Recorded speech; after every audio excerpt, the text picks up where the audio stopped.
Yo, what's going on, everybody? This is Eric, the ranting co-host of Clutch Crew Sports here. I'd like to welcome you back to another episode.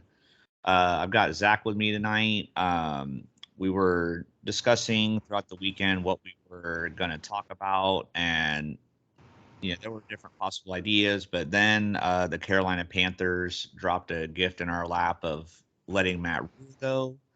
So Zach and I agreed that it's time for us to co-GM this thing, and we are going to spend this episode rebuilding the Carolina Panthers from the ground up. So get ready for it. Stay tuned. It's going to be a lot of fun. Let me introduce you to the rest of the crew. Yeah, what's up, everyone? Zach here, and always love to do these sorts of episodes. We're gonna play GM. We've done this for a bunch of teams, NBA teams, NFL teams. Do it every year. This time we're doing the Panthers because of Matt Rhule's firing. So, yeah, Eric and I are going to pretty much, like he said, co-GM this and turn things around in Carolina. Yeah, if there's any NFL owner listening to this and you're looking to replace your GM, we're the guys to talk to, and we'll do it at a fraction of the price. So, we're not going to command 6 years, $200 million. We will want access to your private jets, but we're not going to command as much money. So, we'll save you some money. So, Yeah. and we'll do just as good, if not better, than all these people. So we've got you. So, so we're going around the shield here, and we are going to rebuild the Carolina Panthers. As you can see, got Baker Mayfield, CMC, and now the recently fired Matt Rhule on the screen. So the Panthers have a lot of stuff going on. There's QB controversy that'll be coming up in the future. Obviously, with Matt Rhule being fired, they'll need a new coach, and what kind of players are they going to get rid of? What kind of players do they look to bring in? Like, that's what we're going to break down. We're going to cover everything for you here. So we're going to start with the quarterback situation. So the Carolina Panthers, they drafted Matt Corral in the draft I believe it was the third round, correct? Yeah. Yeah, third round in the draft. They even traded up to get him, but he got injured in the preseason. He's not going to play at all this season. So they're not going to have any tape on him yet. So that leads to the question: should the Carolina Panthers stick with Matt Corral next year? See what he can do, or do they look to draft one of these top draft prospects? I've got Bryce Young and C.J. Stroud on the screen, and there's going to be a few other quarterbacks. It's looking to be a pretty deep draft class this year. So Zach is my co-GM here. Are we keeping Matt Corral, or do we look to the draft? I think we definitely got to look for the draft here. As it's been stated before on the podcast, my philosophy with drafting quarterbacks is until you get the guy, you should always look for college football, always look for the next option. You hate to see these teams that get stuck in the perpetual land of giving a quarterback 5 years and he just wins them 5 games each year. And on the flip side, you don't want to be bringing in the veteran quarterbacks from other spaces that have failed, which is what the Panthers have been doing recently. So I definitely think the Panthers need to, they can't be like the Indianapolis Colts in the NFC. They can't keep bringing in young quarterback busts from other teams. Like, I don't want to see Drew Lock on the Panthers next year. So Come on, man. You don't want to sign Sam Darnold to an extension? No, Darnold, clearly that never worked. And then as far as Matt Corral, he can still have a chance at training camp and stuff, but from the indications I heard, it wasn't looking that good before he got hurt. I didn't think he was the next Peyton Manning in last year's draft. I did like him the best out of the bunch of quarterbacks, but that's, to me, that's not a reason to keep him and pencil him in as QB1 with nobody else there. So especially with the Panthers I think definitely getting a top 5 draft pick. Now I think the draft is where they should look. Yeah, I agree with you 100% on this. As stated earlier, Zach and I are, we're co-GMs here, so we ultimately have to, be in agreement. So, I definitely agreed. I was a little hesitant that Zach might not want to go the same route as me, just because Zach did like Matt Corral going into the draft last year, but glad to see that Zach feels the same way. I mean, especially if Carolina is able to get Bryce Young, like if they're the top pick, or should he fall to 2 or 3, depending on where they're at. I mean, if they can get Bryce Young, I mean, they definitely got to get him. Like, just look at Alabama's offense this season and games when he's been in there versus games when he hasn't been in there. Like, you can tell like what a difference maker he is. So they definitely need to get somebody else. And like Zach said, Corral can be competition in training camp. He can still potentially be a backup. Like, I don't think Carolina needs to get rid of him or anything, but definitely draft a QB. And like Zach said, don't bring, in addition to like young quarterbacks that have busted, don't be bringing in like Matt Ryan or some of these like older veteran guys either. Like, they don't need a spot gap quarterback like they tried to do with bringing in Sam Darnold and then Baker Mayfield and stuff. Like, they need to start fresh with somebody young. So we're definitely in agreement on that. So now that we know what the future plan at quarterback, the most important position on the field is, there's a lot of potential head coaches out there. I don't want to necessarily. We put some options here if you're looking at on YouTube. Um, we've got Shane. I don't know how to pronounce his last name. Steichen of the Eagles, offensive coordinator, and Brian Callahan, the offensive coordinator from Cincy. And then we've got some defensive-minded guys like D'Amico Ryans and Dan Quinn, as well as another offensive-minded and Kellen Moore. And most likely these guys will be available. There could also be some college coaches or maybe other head coaches that maybe unjustly get fired or something that might be available. So I don't want to necessarily pick a specific coach, but I will say the specific type of coach that I want to go for. And I know Zach's in agreement with me on hearing this, but I definitely want to get an offensive-minded head coach. I know like Connor likes the defensive coaches, and and I'm generally a defensive guy. Like when we play Madden and 2K and stuff, I like playing defense more than offense. But when we're bringing in, we've already agreed we're going to be bringing in a young rookie quarterback out of the draft. We're going to use our first round pick on a quarterback. We have Matt Corral, who's young. We need an offensive minded coach who's going to be able to get a good offensive coordinator in that they like, and that's going to be able to work with these young quarterbacks and get the most out of them. So, Zach, do you have anything else to add about the style of coaches, or do you have one in particular in your mind that maybe interests you? I agree with your style, Eric. Mike Kafka is the offensive coordinator for the Giants. He was with the Chiefs for a while as their quarterbacks coach, obviously, and then former backup quarterback as well. I think he's the kind of guy that it seems like these good NFL coaches, like he just seems to be primed to be fitting the mold for the next good coach out there. So he's one that I'd look at from the Giants. I know he would only have 1 year as coordinator experience, but he was thought of very highly even before he became the Giants head offensive coordinator. So he's one that I would look to. But ultimately, yeah, with the rookie quarterback, you need that offensive coach.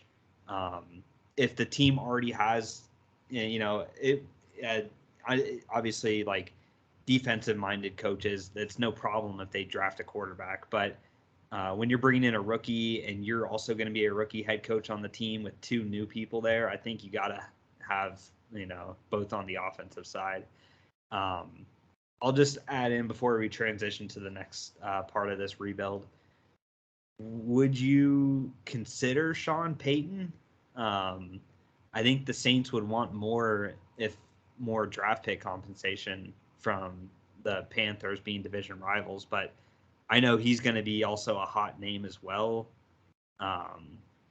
Yeah, I yeah, go ahead, sorry. I think ultimately the draft, like, they're gonna want too much and they're not gonna trade him, quote unquote, to the Panthers. But Yeah, I it's think intriguing. the other problem is there's probably going to be a ton of other teams that are going to want him, and I think that's going to drive up the asking price and all that. Like, I think I think since we're trying, completely rebuilding from scratch, I'd almost rather go with someone else new. I mean, I don't think we should hire a college coach. Obviously, Matt Rhule was a college coach, and that didn't work out. So I definitely want somebody that has NFL experience. But like a lot of these younger coaches that have stepped in and then been able to have success quickly. I think the NFL is transitioning into more of a direction like that. I'd rather get a younger more up and coming coach that is more adapt to the modern NFL and things like that. So I'm not, like I said, I wouldn't be against Sean Payton. If we could get him at a fair price, I would get him. But I just think there's going to be too many other teams that are going to want him, and I don't know. So, but I say he's had a lot of success, so I'm not going to be against it. Yeah. Okay, so yeah, now for the next part of the rebuild, I've called this slide the purge. So every time when an NFL team gets a new head coach, I don't know if the Panthers will be looking for a new GM. Also, again, we are Zach, and we also have Connor available as well. Like, even as the three of us, he couldn't be here in this episode tonight, but even the three of us together, we're cheaper than one NFL GM. So just remember that for NFL owners that are listening to us. But usually when teams get new coaching staffs, they want to rebuild the roster. They want to have they want to get their own guys that they bring in. And Zach and I, we were taking a good look at Carolina's roster before we made this, and usually you want to get rid of bad contracts or older guys. You want to start young and things like that. And the one good thing for Carolina going forward is, they don't have too many bad contracts on the team. They don't have too many players where it's like, oh, they're too old, you wouldn't want them around. Like, they do have a fairly good young core already, and they can use that to their advantage. But with that being said, there are some people they need to get rid of. I'm going to start with the obvious one, the quarterbacks. They brought in Sam Darnold, and he has like an $18 million salary. They traded Baker Mayfield, or for Baker Mayfield, I'm sorry, and he's just not having success with the team this year. I think a lot of people had maybe that not like amazing expectations for him, but I think people had higher expectations of what he's delivered, and he just hasn't delivered the results.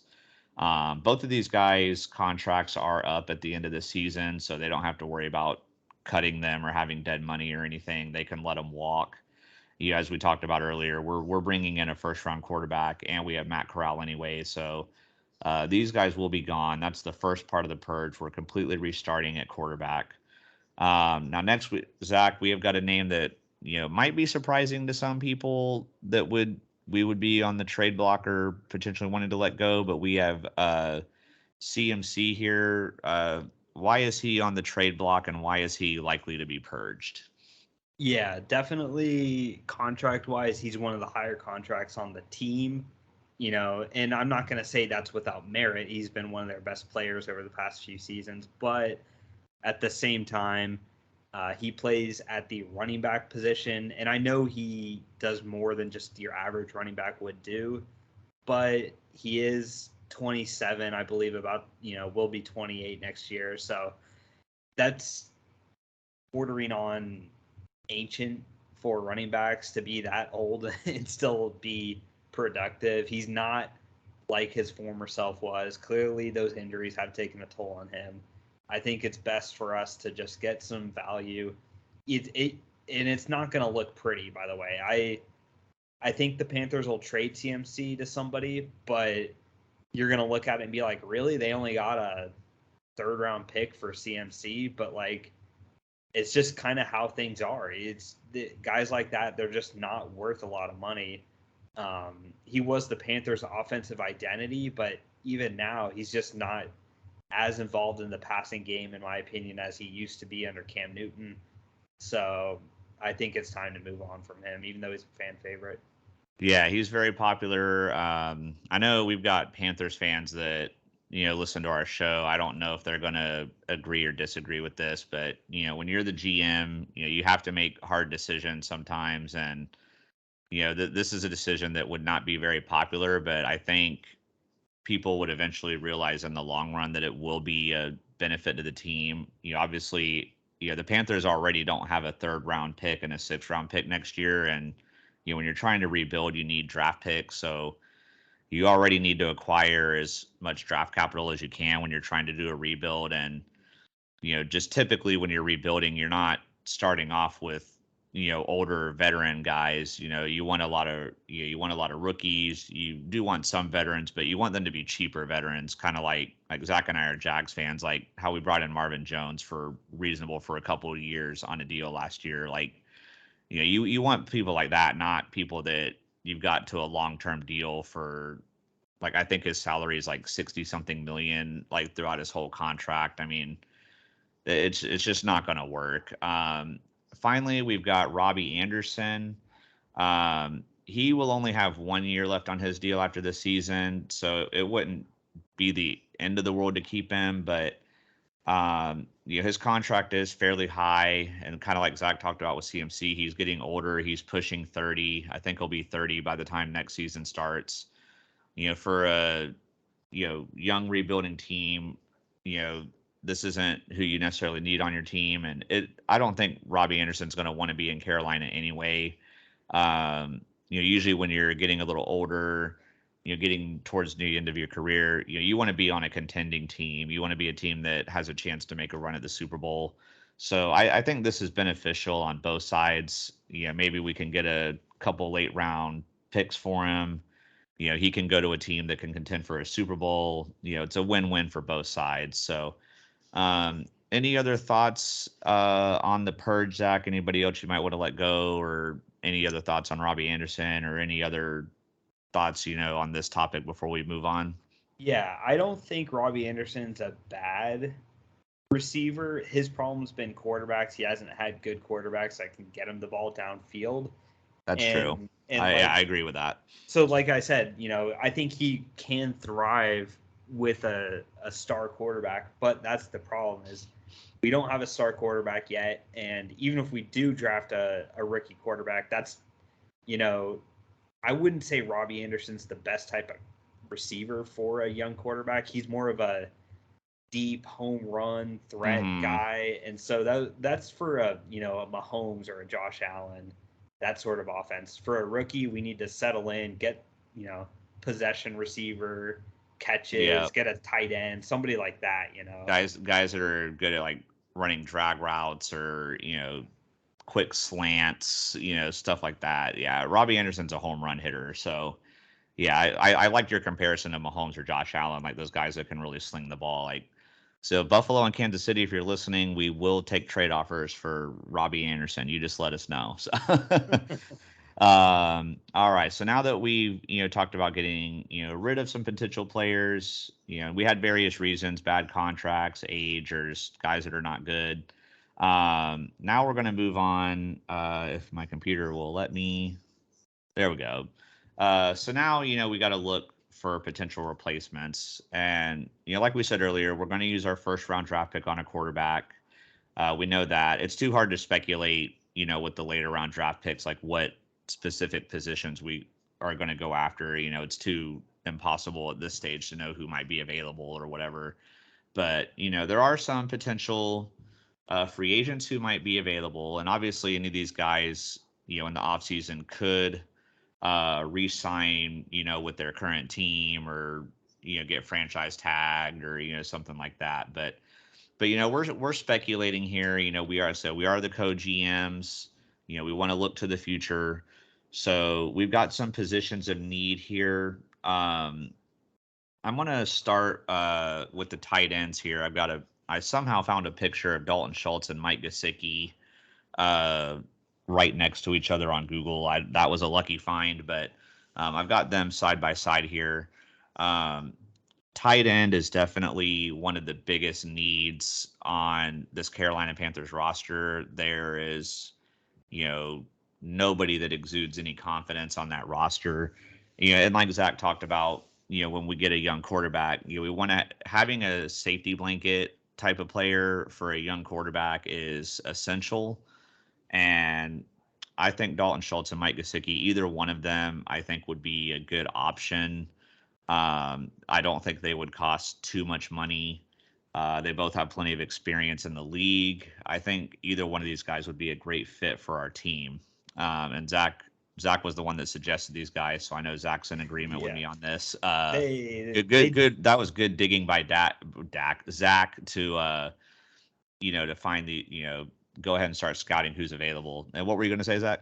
Oh no, I'm just saying this is critical. I mean, looking at the depth on this team has neglected tight ends for a long time. I remember we thought Yeah, they would sign some other free agents tight ends in the past or draft up in the high rounds of tight end, and they just never have. They've neglected it, and honestly, like maybe that's why their offense is so bad because you look at these good teams like Kansas City's got Travis Kelsey, the Ravens, Mark Andrews.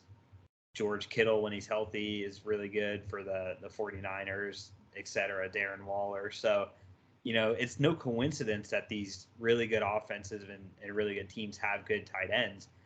I'm not always a fan of free agency, but for this year's class of tight ends, I think it's actually a really good one. So yeah, I agree. I mean, literally, have the Panthers had anybody good at tight end since Greg Olson? I mean, Chris Manhertz, yeah, Chris but Manhertz was on there for a couple seasons, but I mean, he's a good blocker. Anyway, another potential free agent that Zach highlighted that I want to let Zach talk about here is going to be Roquan Smith of the Bears. Uh, Tell me a little bit more about Roquan and what kind of value you think he can bring to our Panthers here. yeah, so this is definitely going to be Eric and I are going to have to go to their billionaire owner and ask him to put a few million on the table for this guy because he's going to get paid. But that's no problem for David Tepper. He's one of the richest He's owners. already paying Matt Rhule 40 million to not even be there, so he's got it. He's got Yeah. it. But yeah. So Eric, once we have that conversation, then we get that checkbook to just write whatever we want on it. Sounds good. Yeah. After that, yeah, no, Roquan, I think he would be a really, really solid piece. The linebackers on this team leave a lot to be desired. Looking at their depth chart of linebackers, and he's a guy I think that can have. He's still young. He's in the prime of his career. He's got that chance to really be a huge leader for this defense, kind of like Luke Kuechly was for a while. Um, the Panthers have missed that, like they've missed the tight end, and um, I think Roquan Smith is the best of this tight end free agency. I don't think you can get better than him in the draft necessarily. So to sign him away from Chicago and bringing him in, I think it's going to make the whole defense play better. It's one of those signings that you get that good linebacker, but then you also get better play from everybody around him. In my eyes, so Yeah, for sure. And this is one, usually when there's like a really good player like this, you're thinking like, oh, there's no way they're going to be available. But there's been plenty of rumors going around about him not being happy in Chicago and he wants out. Um, I mean, honestly, if Chicago's season were to even start tanking, I might even try to trade for him. But the fact that I think there's a realistic chance that he'll be available. Um, and I don't know about the salary cap situation for all 32 teams in the league, but ours is looking pretty favorable. Especially if we let CMC and Robbie Anderson go, like we're gonna have plenty of money to do whatever we want. Anybody that's willing to come here, we can give them whatever they want. So I think getting Roquan Smith would be fantastic. I'm gonna take another. I'll take a look at another defensive high profile player, and that's going to be Jesse Bates from the Bengals. Here in Carolina, we've got decent safeties on our roster, but this guy's a game changer back there. I mean, I think if we can get Jesse Bates and Roquan Smith, in the same free agency class, the defense is definitely the strength of the Panthers, but this Panthers defense becomes elite if we get him on our team. And and like Zach said, we're gonna have to really convince the owner to fork over some millions to get one, especially if we're going to try to get both of these guys. We're going to need him to write a blank check. But we get both of these guys on our team, and he's in a similar situation with Roquan Smith, where like he's been unhappy with Cincinnati. He was upset about the franchise tag, and he didn't want to sign it for the longest time. They weren't able to work out a long-term deal, even though Cincinnati is a better team than the Bears. I really think he doesn't want to be there. And also, like Roquan, he's at a prime age of his career. He's still got plenty of good years left in the tank. You know, bring me Jesse Bates. I'll take him. And I know Connor would agree with this to get him out of the AFC North. So it's a win-win for everybody. um, and then Zach, we were also looking at the potential wide receivers weren't or that would possibly be available. I don't know why I'm having trouble talking right there. The best option it looked like we came up with is Jacoby Myers. Tell me a little bit more about him. Why we would want to bring him in, and just give me your thoughts on him overall. Yeah, so he's a fairly young receiver for the Patriots. Not lighting the world on fire by any stretch of the imagination, but he's been a good, solid receiver, good special teams guy as well for him. So, this is, we broke the bank on defense. Myers is going to be more of a, shorter term, get him in for a few years sort of guy. I don't want to give him a big 5-year deal or anything like that, like maybe some of these defenders, but No. But no, I think he instantly would be one of our best receivers to pair alongside DJ Moore. Laviska Shenault we have on our team. I want to make him a running back. He can't run. He can't run. He doesn't have wide receiver speed and not a great route runner either. But his best traits are suited to be a running back. Breaking tackles. That's his strong suit. Big, strong guy to break tackles. So have him play, running back some, get him some designed runs, that sort of thing. Yeah, those jet sweeps and stuff like that. Get creative with him, but he's, that's his limit, is just get kind of creative with him. I still think we would need to draft a receiver, fill this room up with some more guys, but I think ultimately, instead of one big name to like trade for or something like that, like a Chris Godwin or something like that, who's always hurt for the Bucks, I think this team needs to take more of an approach of getting a few guys in and seeing who works. And I think Myers would be the best one to do that with. Yeah, and I liked the pick of him too, because I also think he's a realistic option, because Bill Belichick's known for not wanting to pay his players a lot of money. Like, he gets a little stingy with that kind of stuff. Looking at some of the players he's let go in the past, I think he'll be willing to move on from Jacoby Myers. But I also, unlike Roquan and Bates, like he's not going to have as big of a market. I think he would definitely be a very realistic and very solid option to get. So sweet, yeah. So guy, I mean that's our rebuild right there. Get a first round quarterback, offensive minded head coach. We talked about the contracts we'd purge and get rid of. We got some potential options to bring in to start rebuilding this team. I mean, I'd say overall we did a pretty solid job here, Zach. Do you have any other final thoughts on the rebuild, or anything we might have missed or anything before we wrap this up? Yeah, no, I think we hit a lot of good things. If we can get some of these free agent guys, if we can get that prize draft pick of, CJ Stroud or Bryce Young, or maybe even Hendon Hooker from Tennessee. Yeah, Zach and I have a connection with him. We've got done plenty of scouting on him. Yeah. So I think there's lots of good options for the Panthers. I don't think it should be all doom and gloom for them.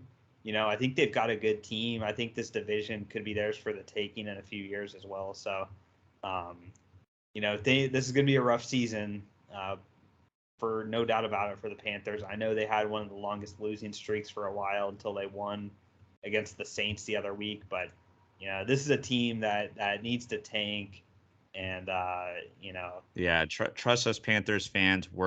Zach and I are Jags fans. If you're new to the show, so we know what dealing with losing seasons feels like. But yep. You just gotta stay positive, look to the future. Like said, this year's a wash. Obviously, but I think a bigger problem, is their coach that they had, Matt Rhule. He was almost like another. He's obviously not as bad as Urban Meyer. He didn't obviously have like the off the field distractions, and you didn't have players like hating him and stuff like that, like Urban had, and all those controversies and everything. But he was similar to Urban Meyer, and the fact it just seemed like he didn't know what he was doing, and he was just getting lost a lot. And that can be a problem when you bring in a college coach that's never had any affiliation in the pros before. So when they get like one of these coordinators, with NFL experience, or if they're able to bring it, say like they are able to make that blockbuster move for a Sean Payton or something, they'll have a coach that knows what they're doing. And Carolina, especially like unlike Jacksonville too, like over the last couple seasons, like, Carolina's got a lot of good young pieces, on this roster that can be worked with. Whereas like when Doug Marrone and, uh, company all left Jacksonville, I mean, before they brought in Urban Meyer, like there was like not much talent to be desired on the team. So but Carolina has some good pieces to work with, and if the Panthers listen to us and make these moves, I think they'll be good. So, but all right, guys, that's gonna wrap this up. We've got the lockboard episode coming out on Friday that we'll record Thursday. Spoiler alert, I had a much better week this week, so I will not be a goofy dragon memed or anything. I think Connor will probably have another hockey division preview coming out. And Zach, any content for you this week? We'll see. We'll see. I'm still waiting on the Kevin why Durant Kate. banger is good. Yeah, it'll I'm drop. still waiting on the why Katie sucks video. I've been waiting for that for weeks. Yeah. I've been getting around to it, but I'll get to it before the basketball season starts. For sure. So yeah, that's a future episode too. We'll be doing NBA season preview and all that. Yeah. So a lot going on as always here at Clutch Crew Sports. So appreciate y'all tuning in. Like, subscribe, all that good stuff. And Zach, I'll let you hit them with the outro. Yep, guys. The Panthers, they haven't done this much the past few years, but remember, be clutch. Peace.